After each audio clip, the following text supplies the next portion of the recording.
High, আমি SD sir এবং প্রত্যেককে আরো একবার ওয়েলকাম আমাদের এসডি স্যার বার্তায়। এবং তোমরা জানো যে আমাদের কিন্তু ডাব্লিউবিপি নতুন যে রিক্রুটমেন্টটা আসছে তার জন্য তাদের যাতে বয়সের ছাড় দেওয়া যায়, কারণ দীর্ঘদিন ধরে করোনার জন্য রিক্রুটমেন্ট ঠিকঠাক করে হয়নি।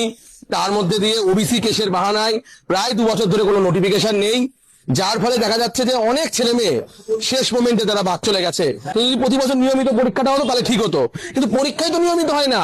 মানে একবার বাদ চলে গেলে কখন যে সে 3-4 বছরের জন্য অটোমেটিক বাদ চলে যাচ্ছে এবং তার বয়স হঠাৎ চলে যাচ্ছে সেটা বোঝা যাচ্ছে না। ঠিক এই কারণেই দরকার এজ রিল্যাক্সেশন। 30 থেকে 35 যাতে এসআই এবং কনস্টেবলের বয়সটা বাড়ে, সেইটাই আমাদের মূল লক্ষ্য।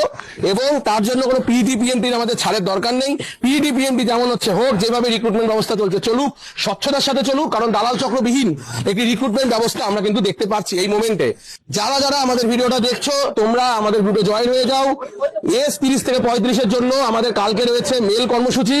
অন্তত 10,000 মেল বাংলা থেকে আমরা চাই পৌঁছে যাক তাদের কাছে। মেল অ্যাড্রেস কি হবে, মেল বডি কি হবে, মেল সাবজেক্ট কি হবে, সমস্ত কিছু তোমরা আমাদের অফিসিয়াল গ্রুপে পেয়ে যাবে। গ্রুপ লিংক আমি অ্যাটাচ করে দিচ্ছি, সেইখান থেকে তোমরা পরপর করে পাঠাতে থাকো। আশা করি তোমাদের কোনো রকম কোনো সমস্যা হবে না।